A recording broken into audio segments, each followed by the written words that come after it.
evening and welcome to the news tonight. I'm Tracy Shilshi, and in the next 30 minutes, catch the day's top stories, including our special focus on the latest attack on a Christian establishment in the capital. But first, the headlines. Break-in and alleged vandalism at a convent school in South Delhi. Prime Minister Modi summons the Delhi police chief, asks him to probe the recent spate of attacks on Christian institutions.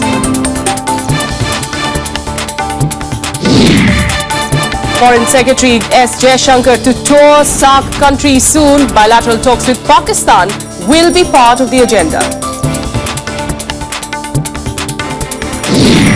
9 killed, nearly 150 injured as 9 bogies of the Bengaluru-Ernakulam Intercity Express derails near Hosur in Karnataka. The death toll is expected to rise with at least 16 people seriously injured. The Alabama State Police officer who allegedly assaulted an Indian in an alleged race crime has been arrested. FBI to probe the case as the U.S. expresses condolences. An armed militants storm a Shia mosque in Peshawar, killing 19 and wounding dozens more. Pakistani troops and police commandos engage them in a gun battle.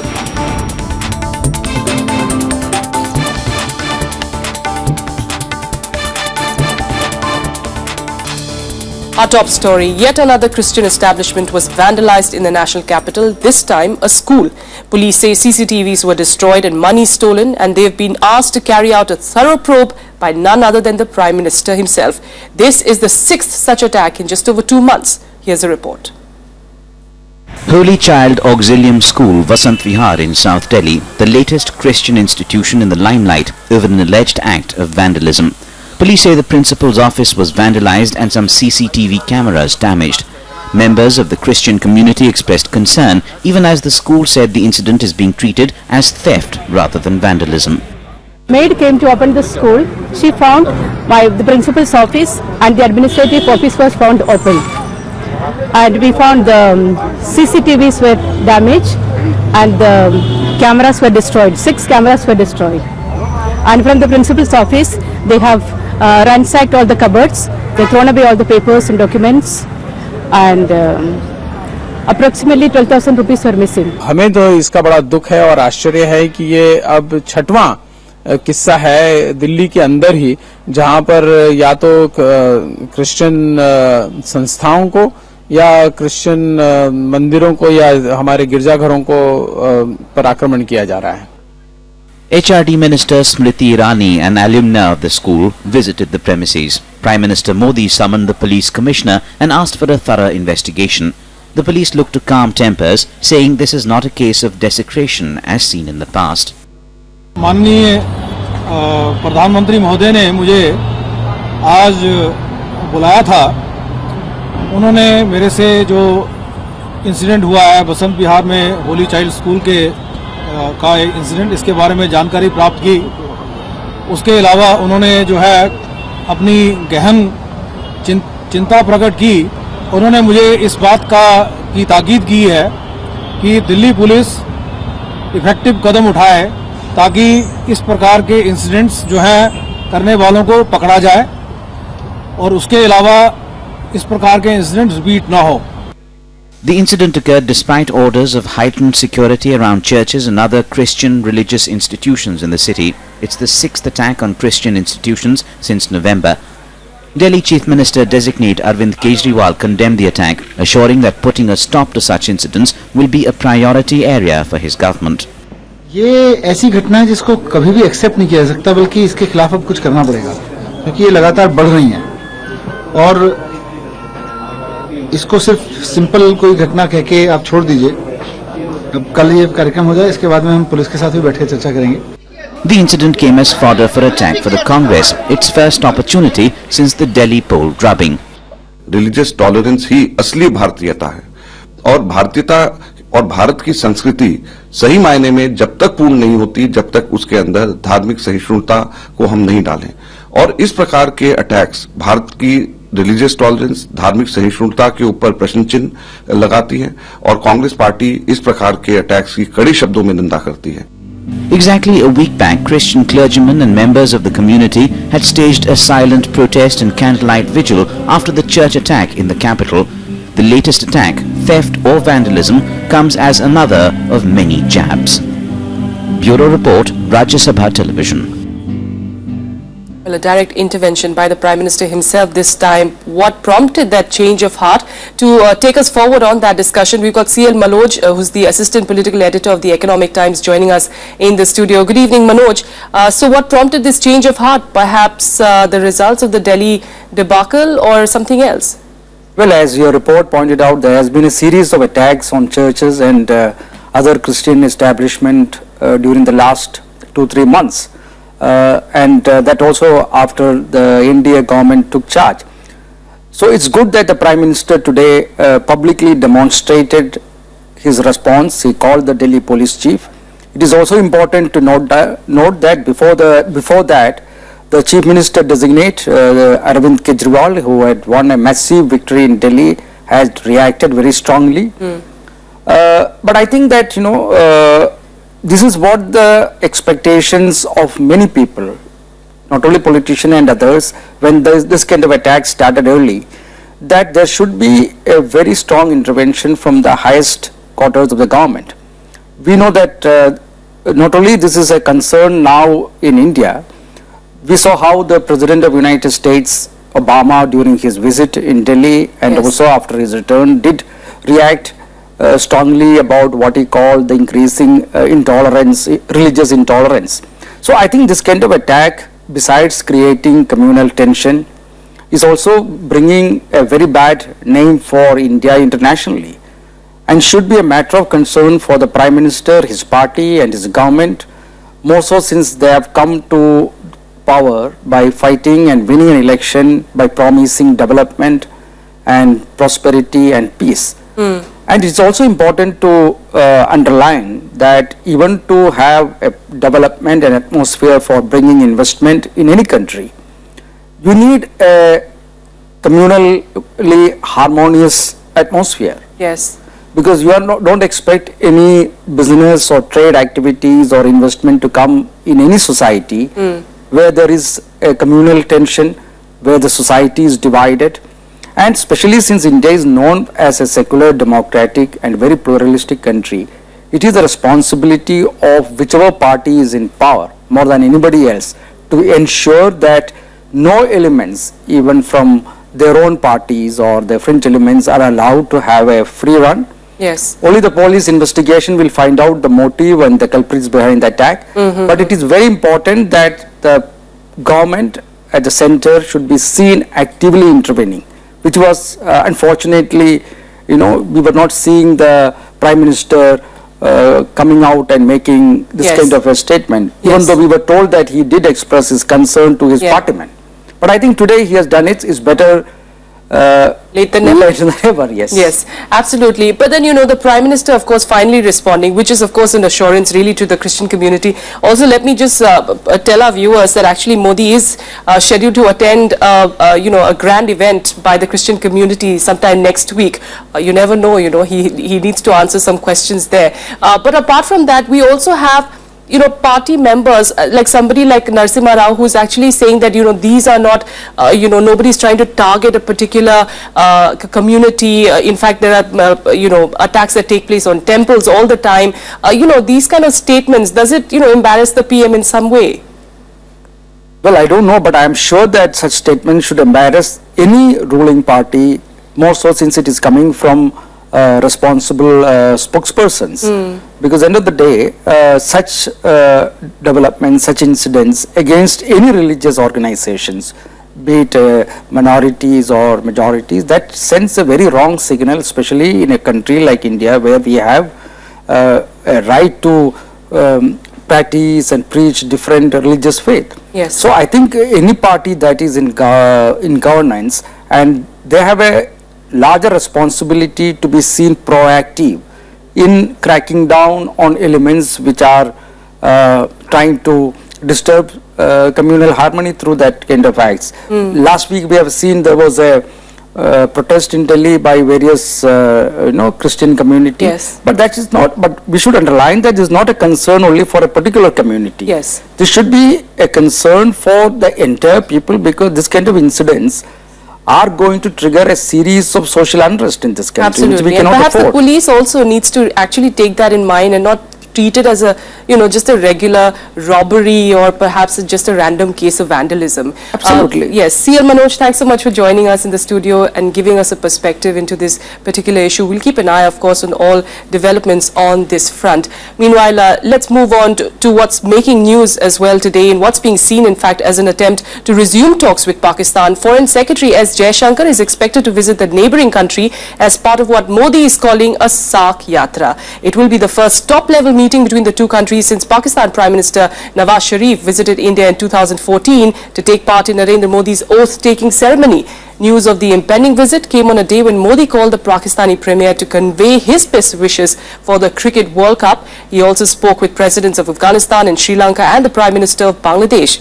With 5 SAARC nations playing in the World Cup, the Prime Minister acknowledged that the role of cricket in the region is crucial. If there are other issues on the agenda, we push those issues in the agenda. But this is a SAARC-related yatra which is proceeding from a country which will start off with another SAARC country. I have made it very clear. It will include all SAARC countries. I have made it very clear. It will also include Pakistan. India is focused on the SAARC agenda. I have given you a list. Yes, if there are opportunities, we push our agenda everywhere. On to grim news now. 9 coaches of the Bengaluru-Ernakulam Intercity Express derailed early this morning, killing 9 people and injuring over 150. The incident occurred near Hosur in Karnataka around 7:45 this morning, about an hour and a half after the train left Bengaluru early this morning. 9 bogies jumped off the rails. Initial reports said that the boulder on a track caused the accident. Distance from habitation meant ambulances reportedly took nearly an hour to reach the spot. However, Railway Minister Suresh Prabhu reached the site later. A detailed inquiry also been ordered and a compensation of 2 lakh rupees has been announced for families of the deceased. 50,000 rupees will be given to those severely injured and 20,000 rupees to those suffered minimal injuries. It could be due to over-speeding on the spot. Number 2, it could be due to mechanical flaw in the railway track. Third, it could be mechanical flaw in the bogies or the engine track. Railway Security Commissioner is there. He has to conduct an inquiry. That is an independent post in the Urban Development Department. They will give an opinion and report. Back to Delhi, and Arvind Kejriwal is taking oath as Delhi Chief Minister tomorrow at the Ram Leela Maidan. Stringent security measures have been put in place for the event that is slated to start at about 11 a.m. Rashtrapati Bhavan has also released the names of 6 ministers: Manish Sisodia, Asim Ahmed Khan, Sandeep Kumar, Satyendra Jain, Gopal Rai and Jitendra Singh Tomar, who will take oath with Kejriwal. Our correspondent Smriti Rastogi telling us more on that. Preparations are underway for the swearing-in ceremony of the incoming Chief Minister of the National Capital, Arvind Kejriwal. As you can see, the paramilitary forces in close coordination with the Delhi police are guarding the Ram Leela Maidan, where the oath-taking ceremony will take place tomorrow. Approximately 1 lakh people are expected to turn out tomorrow. Metal detectors have been installed, special centers for PWD, Delhi Jail Board and CCTV cameras have been installed, as well as special podium for media has been constructed from where we can get a straight view when Kejriwal takes oath. With camera person Rajesh Agrawal, Smriti Rastogi, Rajya Sabha TV, Delhi. All right, with that, a quick break here, but up next, more politics. The Bihar governor is refuting Nitish Kumar's allegations. More on that when we come back.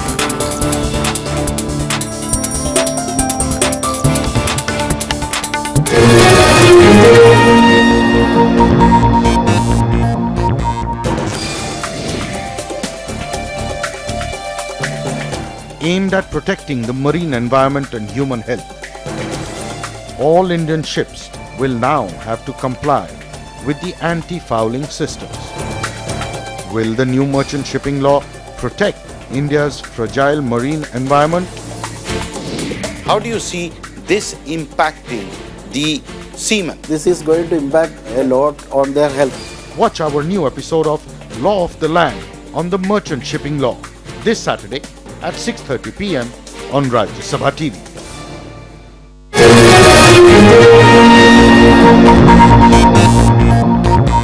Welcome back to the news tonight. On to Bihar now, and the BJP is keeping its options open in supporting Chief Minister Jitan Ram Manjhi in the trust vote that is to take place on the 20th of February. But ahead of the vote, all sides and factions are engaging in constant war of words, blaming rivals for the current state of affairs in the state. Responding to the accusations levelled by the JDU faction led by Nitish Kumar, the Bihar governor says he could not have arbitrarily removed Chief Minister Jitan Ram Manjhi from his post. He also insisted that contrary to their remarks, he had done nothing wrong in giving Manjhi time till 20th of February to prove his majority. Nitish Kumar ji चाहते थे मैं 24 घंटे 48 घंटे के अंदर मुख्यमंत्री को बदल दूं, हटा दूं, तो ये तो उचित नहीं है, संविधान सम्मत नहीं है। मैंने कहा है कि 20 फरवरी को दोनों सदन में राज्यपाल के भाषण के तुरंत बाद जब विधानसभा अलग से बैठेगी तो सबसे पहला काम यह होगा कि मुख्यमंत्री अपने पक्ष में विश्वास का प्रस्ताव प्रस्तुत करें और उस पर मतदान हो। State BJP leader Sushil Kumar Modi slammed Nitish Kumar for the crisis while calling him an experienced hand at engineering such situations. देखिए, नीतीश कुमार की पुरानी आदत है कि जो कुकर्म खुद करते हैं वो आरोप दूसरों पर लगाते हैं। यही नीतीश कुमार है जिन्होंने बीजेपी के 2 विधायकों को तोड़कर एमएलसी बना दिया। यही नीतीश कुमार है जिन्होंने राजद के 4 विधायकों को तोड़कर और 3 को मंत्री बनाकर रखा है। यही नीतीश कुमार जिन्होंने लोजप्पा को तोड़ने का काम किया। तो खरीद फरोख्त करने के पुराने माहिर तो नीतीश कुमार हैं। Bihar Chief Minister Jitan Ram Manjhi meanwhile thanked the governor for giving him time to prove his majority in the house. He also took a swipe at Nitish for what he called assuming that he will act as his puppet. कि 20 तारीख को हम बुला लिया है विधानसभा का session, 20 तारीख में राज्यपाल महोदय का होगा अभिभाषण, और अभिभाषण के बाद जरूरत होगी तो अविश्वास कोई लाभ है तो हम अविश्वास प्रस्ताव पर बहस करा करके अगर विश्वास मत हम प्राप्त कर लिया हम रहेंगे, अगर नहीं प्राप्त किया तो एक क्षण भी हम नहीं रुकेंगे। In yet another controversial development, Chief Minister Manjhi appointed his loyalist Rajiv Ranjan as the chief whip. Ranjan said he would issue a whip to all JDU members to vote for Manjhi during confidence vote and those violating it would be expelled. Incumbent Shravan Kumar insisted that this was illegal and asserted that he continued to occupy the position. ये सब BJP कारण हो रहा है, यानी भारत सरकार और governor के जरिए ये सब करा रहे हैं। ये सारी चीजें जो है वो मांझी नहीं कर रहा है, ये करवा रहे हैं सब।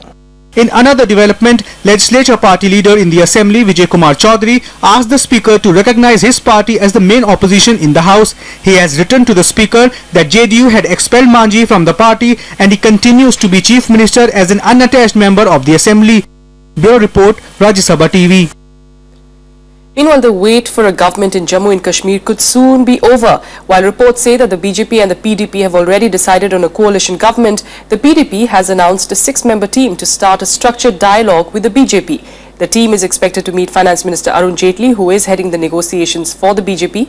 PDP patron Mufti Mohammad Saeed and Prime Minister Modi are also expected to meet to seal the deal. Both parties have to spell out their agreement on issues including the retraction of Article 370, AFSPA, the government's stand on separatists and granting special status to the state. And now time for some quick updates from across the country.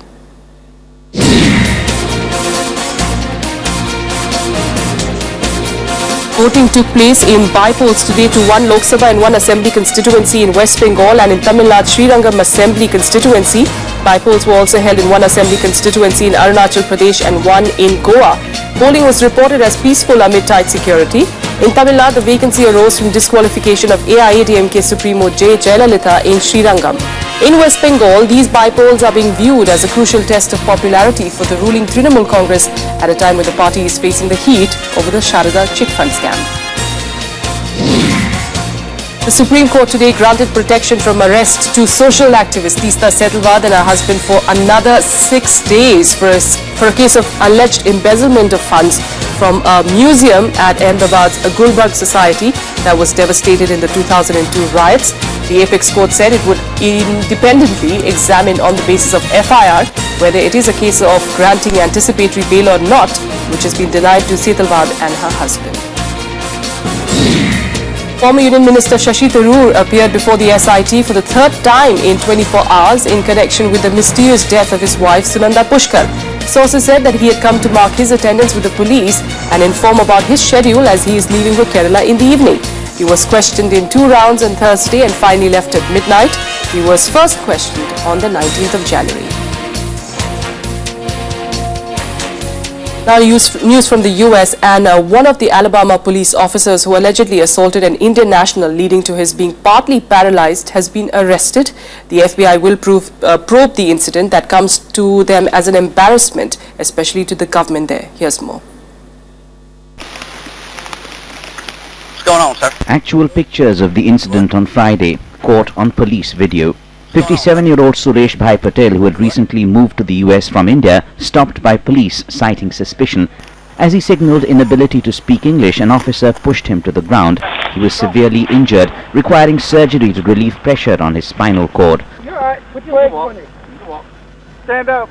Stand up. Patel sued the city and 2 officers, alleging a race-related crime. The US has apologized and expressed condolences to the family. The accused policeman has been arrested and officials recommended he be fired. The Secretary and the State Department certainly express our strong condolences to the family for everything that he has been through. This is being handled by local authorities, and certainly we would address any concerns through private diplomatic channels. The FBI has started a probe into the matter to find out if there were any federal violations in the incident. Medical reports say Patel has regained some movement in his arms and legs but remains very weak. India's External Affairs Ministry has also taken up the matter with the US authorities. There has been progress on all fronts since yesterday. Our Consul General in Atlanta had deputed a council level official who was in Madison County yesterday. He met a lot of local officials there as well as the family of Mr. Suresh Bhai Patel and the doctors who are attending on him. The race crime fears send out a disturbing message. Bureau Report, Rajya Sabha Television. Pakistan Talibani terrorists disrupted Friday prayers in a mosque in Peshawar and killed 22 worshippers. 60 people were injured in the attack in the Hayatabad area in the capital of the Khyber Pakhtunkhwa province.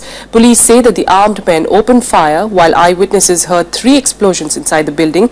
This was the biggest attack since last month when at least 61 people, including children, were killed in a suicide bombing during Friday prayers at a packed mosque in Sindh province. It was also the second biggest attack in Peshawar since last December, remember, when the Taliban killed at least 150 people, including 136 students, in an attack on a school.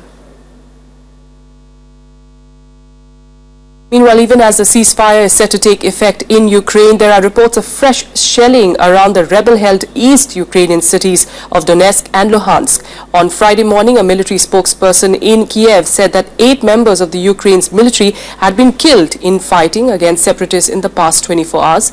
Meanwhile, AFP reported that rebels claimed 7 civilians had been killed. A Ukrainian official also said that 2 people were killed on Friday morning when rebels shelled a cafe near Luhansk. Remember, both Luhansk and Donetsk are near the front line where the pro-Russian rebels face government forces. The EU has warned Russia of additional sanctions if the peace deal to be implemented at midnight on Saturday is not respected.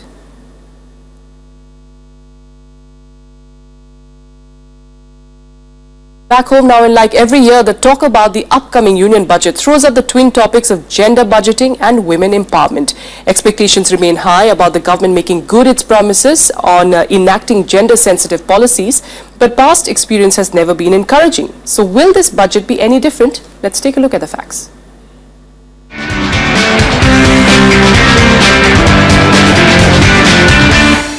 It is a shame that while the country has emerged as a major player amongst the emerging economies, the apathy towards the girl child is still quite rampant in these many parts of the country.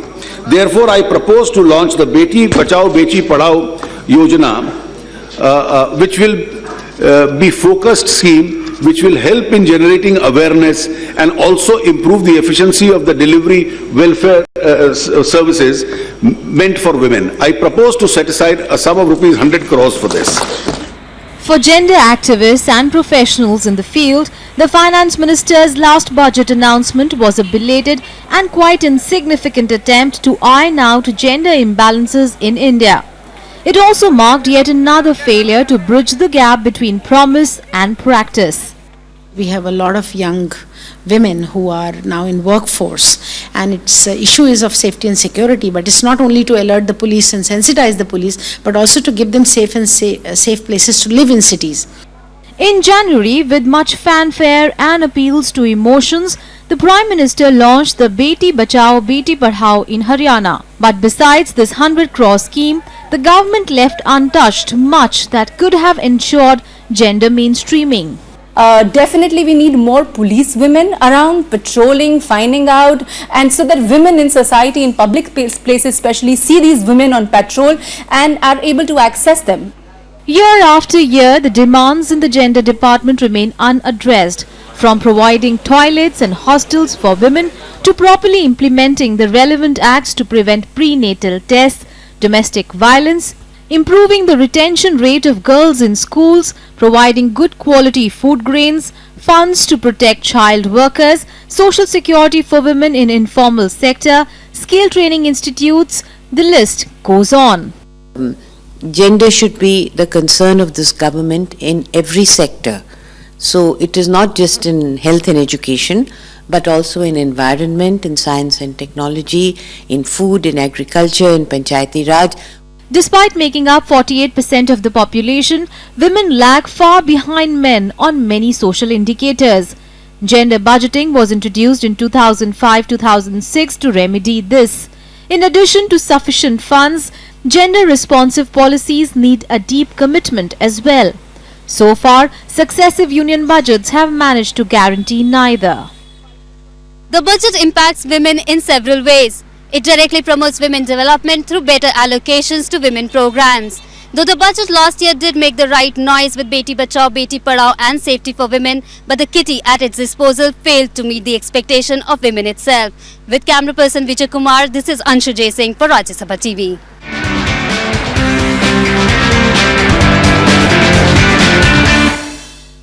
And now time for the latest from the 35th National Games underway in Kerala. In the men's volleyball playoff event, Services Sports Control Board dominated the game and defeated Rajasthan. Services knocked out Rajasthan 25-21, 25-22, 20-25, 25-19 to win the bronze medal.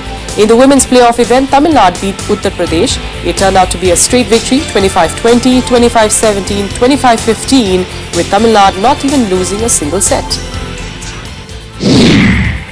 In the badminton mixed doubles event, host state Kerala beat Telangana, who are participating in the games for the first time.